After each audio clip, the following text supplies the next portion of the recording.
Alright, so guys, in this video, what we're going to do is we're going to actually jump to choosing a newsletter model.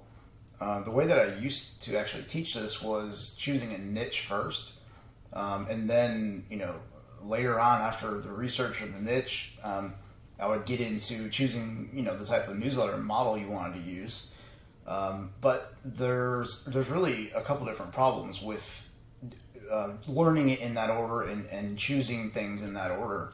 Is, there's some niches just don't work very well with certain newsletter models. You just, to a certain extent, you can kind of use any niche and any model and vice versa.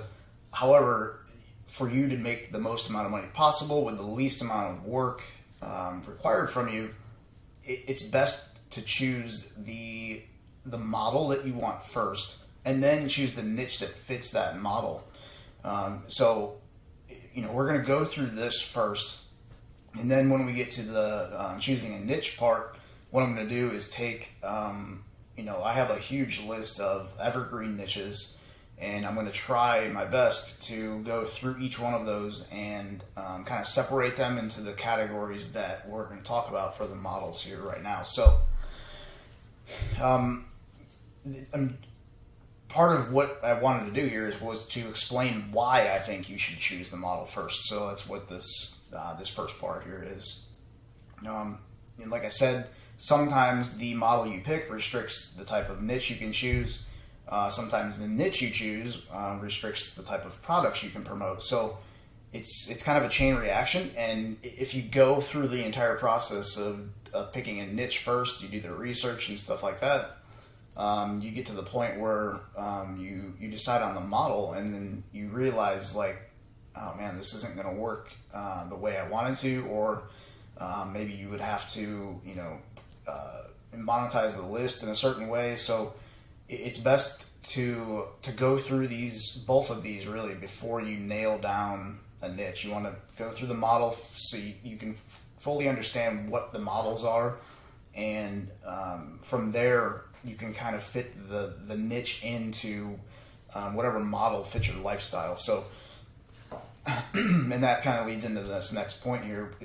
Every model has its own intricacies. The amount of time it takes to get started, the amount of work it takes up front, and maybe you just don't have a lot of time, not only at the beginning to get it, maybe you want to get started super fast, and you don't have a lot of time for maintenance every single day. Then, a certain model is going to be better for you. Let me move there we go. Each niche has a different audience size and income potential. So I'm just kind of like, putting this stuff out there because there isn't one right way to do this for everyone.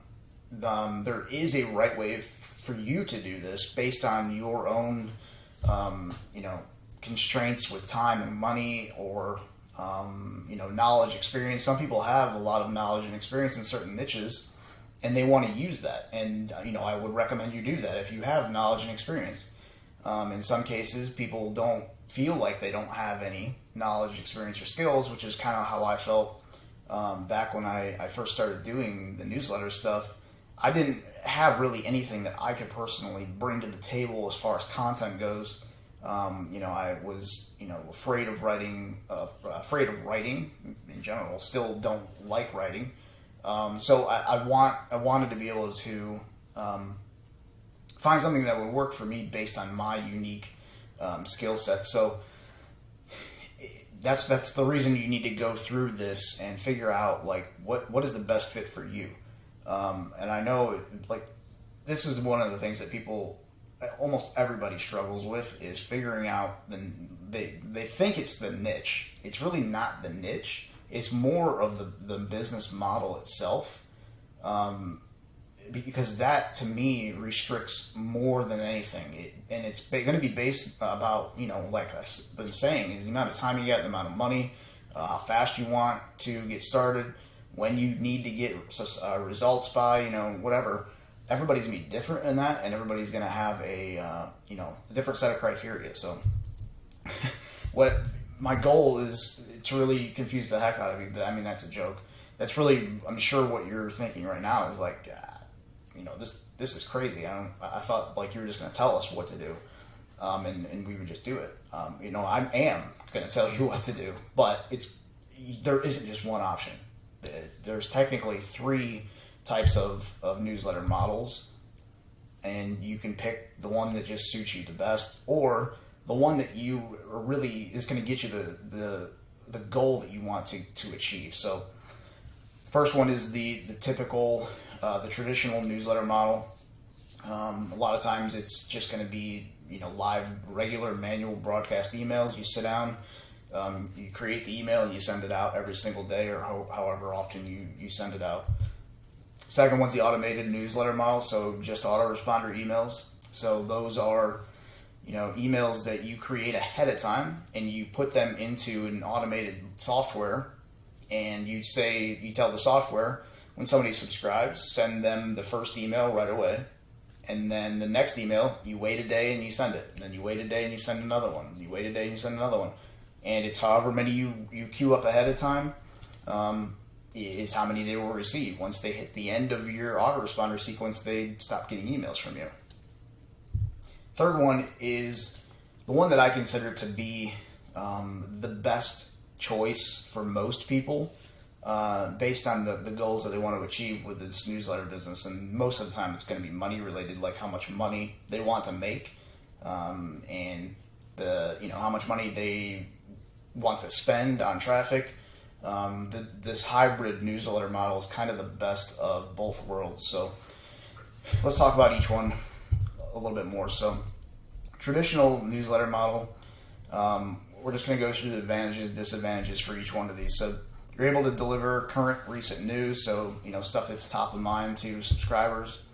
Able to test, promote different products and email formats. So when if you're in a niche where a bunch of new products are just launched all the time, with a traditional newsletter model, you can promote those.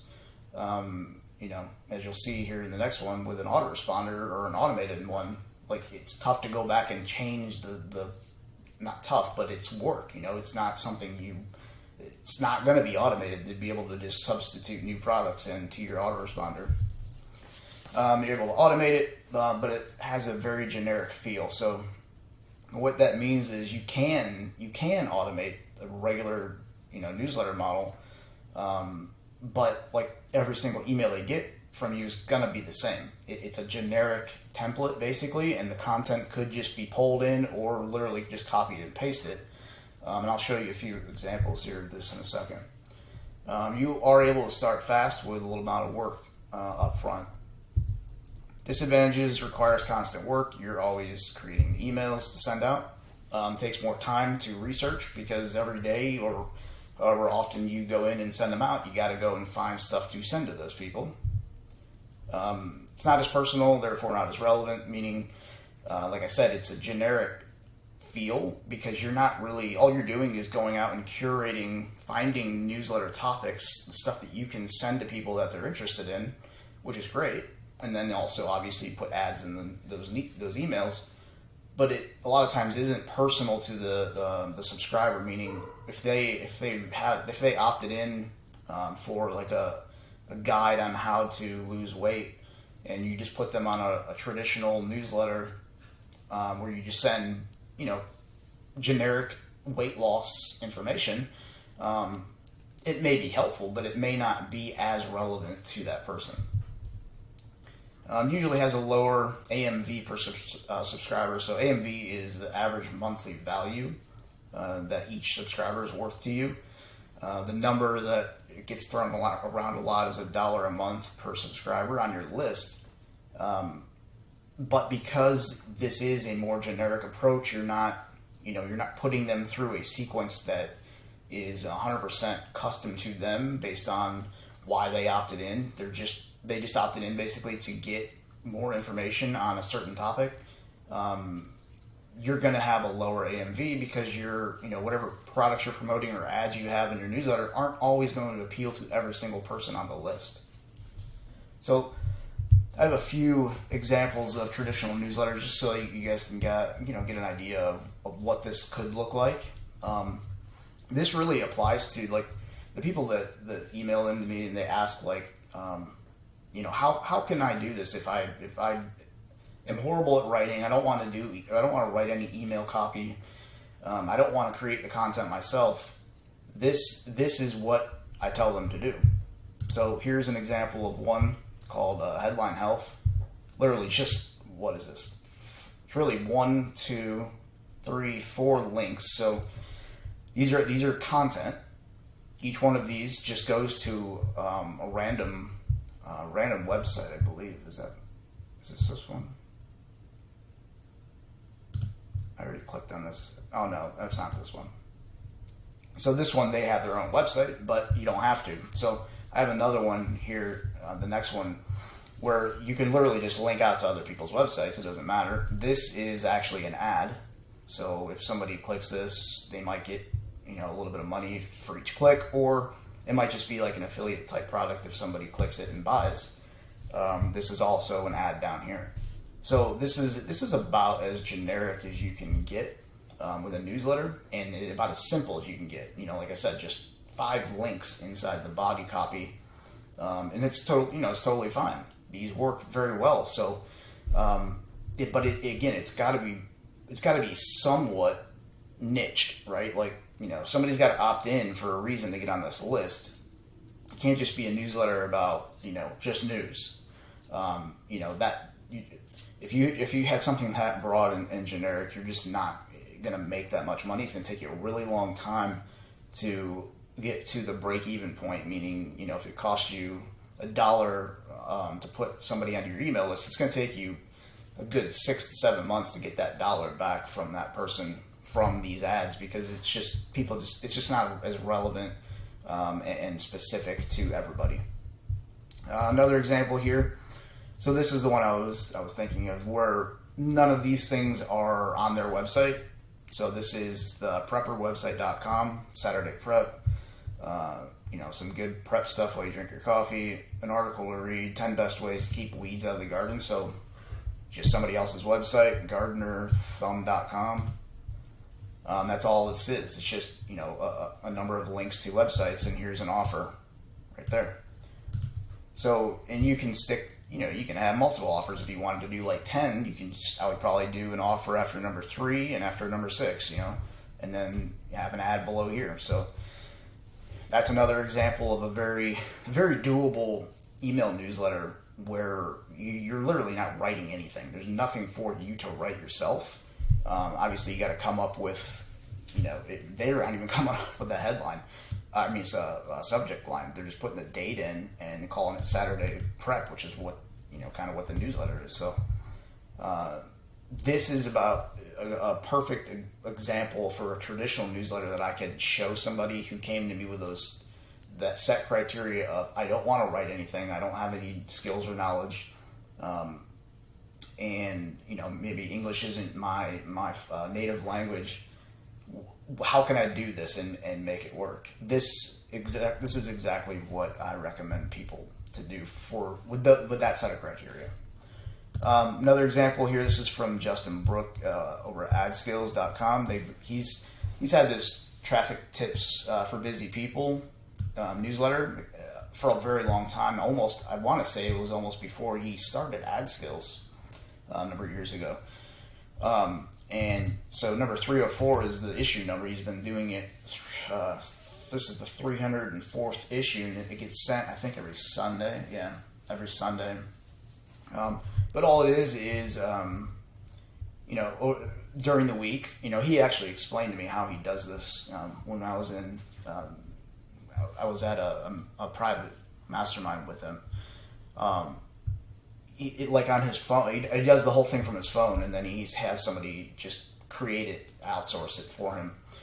He uses the Pocket app, I think it is. Kind of like it's basically like Pinterest, except it's not public. So like you create a free Pocket account, and as you browse the web throughout the week and you find stuff you like, you just save it to your Pocket, is what it's called. So he has like a specific folder in his Pocket account that he gives access to somebody who does this for him once a week. And he just saves the articles. And I can't even remember if he actually writes this or not. Let's just see. Every piece of content your competitors create is another item to compete with.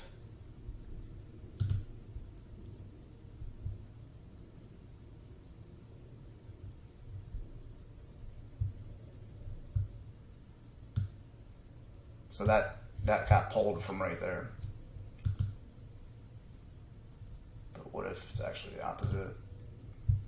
So yeah, so they really just pulled this right here and used it as the kind of the description of what that article is. So throughout the week, he just goes, as he's probably just browsing and reading articles all week long anyways, like a lot of us do. And he finds something that is relevant to whatever this is. In this case, it's traffic tips for busy people. It's become more than just traffic, though. It's really just about digital marketing in general. So, he always has, a number of things in there. Sometimes it's more or less, and usually has an offer. So this is one of their own offers, but can, just as easily be any offer. So, just wanted to show, I know people, it's better to see actual real examples than it is to just look at slides like this. I promise that this entire course will not just be slides like this, because I can't stand it myself. I can't stand just working on slides and watching somebody else present something from slides. I like to see real examples. So this learning phase at the beginning, it kind of, it needs to have this type of outline for me to be able to teach it properly. Once we start diving in, and I'm going to be doing all of this on screen. So, once we get to, another couple lessons here, it'll be more kind of, digging in and live on screen stuff. So, next slide. All right, automated newsletter model. Advantages. So this is kind of going to just be the opposite. The advantages from the traditional model will be the disadvantages here, and vice versa. But emails are automated. You don't have to, log on and send stuff every single day. You don't have to do the research. You can, it's a lot more personalized and relevant to the person based on whatever it is that they opted in for. So, that's what a bribe is right here. It's the lead magnet, sometimes called, that you use to give away for free to get their email address. You can, with the automated model, because you're doing this up front, you can sit down and create a sequence of emails that is 100% congruent to that thing that they opted in for. So that it's a lot more personalized and relevant to that specific subscriber, which in turn makes the value per month go up,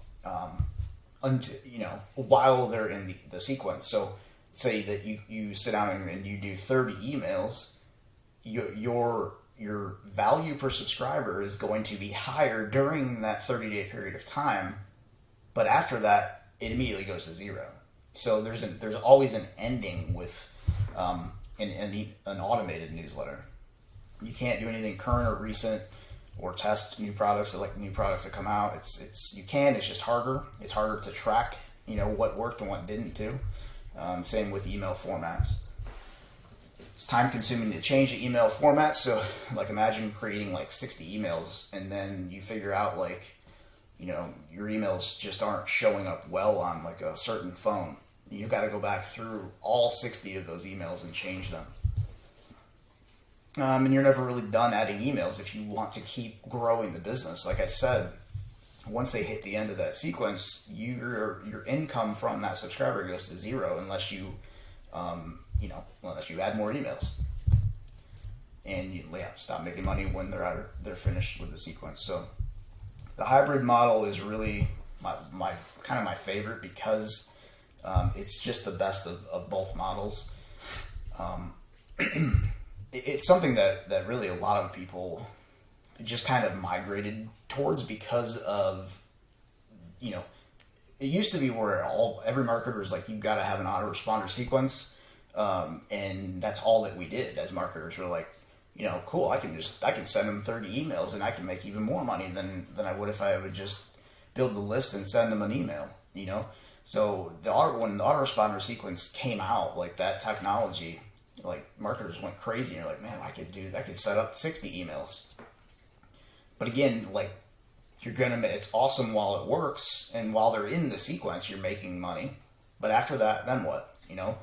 So that's where the hybrid newsletter model comes in. I've never really heard anybody teach this before or call it this, but that's just kind of what I've called it after doing it for a number of years. So first thing is you create an autoresponder sequence based on the exact thing that they opted in for, like I just talked about. And it can be 3 emails, it can be 5 emails, 7, Personally, I don't like doing more than like 5 or between 5 and 7 is kind of the sweet spot for me. And once they hit the end of that sequence, you put them, when they finish the autoresponder sequence, you move them to the broadcast list. So they start by opting in for something specific, and then you get them, specific information on whatever that was for the next 5 to 7 days. At the end of that time, you add them to a broadcast list. So you still have to be doing manual broadcast emails daily, or however often you want to email the list, but you're not mailing the people inside that sequence. So you're kind of tacking on the traditional newsletter to the end of the automated newsletter. So that's where the hybrid name comes in. It's really the best of both models, because you can monetize that subscriber way more than you could doing either one or the other. So like I said, you send manual broadcasts only to the people on the broadcast list, not the people inside the sequence. And this is very easily done now with all the technology we have with, very, very, very inexpensive email tools. So let me show you real quick the difference between the models when you're looking at the actual numbers. And these are just going to be, they're not, I don't want to say that they're just, like made up numbers. They are based on true businesses and money that I've made in a number of different niches. So they're kind of like a mix between an estimate, but they're conservatively estimated, meaning that I'm not like blowing numbers out of proportion here. So the first one is down, like you see down here, the automated newsletter. That's what you're looking at. And really just focus on from month 12 up. So, basically between here and here is what I want you to look at. So this is based on 100 visitors a day to your website and a 30% opt-in rate when they get there. So every single day, you're basically adding 30 people to your email list. So every month, 30 days in a month, you're adding 900 new subscribers to your list. But where it's different is the number of people that are still in the autoresponder sequence, because like I said, you're only making money from them while they're getting emails from you. Once they hit the end of that sequence and you don't send them any more emails, you don't make money from them. So in this case, the most that you could ever make with these numbers is going to be $2,100 a month. The only way to increase that number is by either spending more money and getting more traffic every day. You can increase your opt-in rate, get a cheaper price per click, or find a way to make more money from them during your sequence, or increase the length of your sequence. So right now, based on this right here, this is based on having 60 emails in your autoresponder sequence to be able to make money from them for 2 months, right? You can see number of people in the autoresponder. First month 900, the second month is 1,800 because the people from the first month are still in it. The only way to increase it by Or another way to increase the amount of profit is by adding more emails to your autoresponder sequence. So let's say you go from having 60 emails like you do here to 30. You add another 30, so you go to 90. So then the number of people in the sequence on the third month would be 2,700. So let's change that down here. So now if you have 90 emails in your sequence, now you're making a profit of 3,900 a month. And again, these are like very round numbers, estimates, but they are not based on, dreams and stuff like that. A $2 average monthly value isn't unheard of because it's a sequence. It's an autoresponder sequence, which is going to be created around very, very specific interest-based topics that the person opted in for. They opted in for something very specific. So when you have a sequence like that, you can make it very relevant, which in turn is going to usually increase the amount of money you make from each subscriber. But you can see the only way to make a bunch of money with this is to either load up a bunch of emails like way beyond 90 days so that you can keep making money from those subscribers, or the best way is to just do the hybrid model where you're combining the autoresponder with a manual newsletter. So this is how the manual newsletter looks. The same type of thing. So again, just focus on month 1 to month 12. And you can see this one is going to be different because you're adding people every month, but you're still sending the email to every single subscriber that's still on the list. So the list size continues to grow every month, even though you're only still spending whatever it is. You're only getting 100 visitors a day. This stuff never changes. But look at your income by month 12, 9,300 a month. So over here, month 12, 3,900 a month, and that's if you added 90 emails to your autoresponder sequence that worked very well. So this one it's more work per day. It's constant work every day, but it's just a little bit of time, right? It's sitting down, getting an email ready and sending it. That's really what you have to do every day for this business. Now this is just the manual one. If I were to tack on a 5 to 7 day autoresponder sequence to the front of this, it would probably bump my subscriber AMV.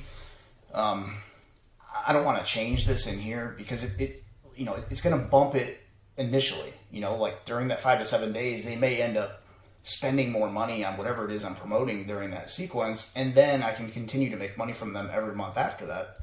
But if I change this number here, it's going to affect all of this. So what I'm saying is you're basically going to make more money than this. So to me, I know that spreadsheets hurt people's head a lot, but it's just, to me, it's profound to see the difference between these when you really back up and look at the numbers. The other thing is to look at the profit from this.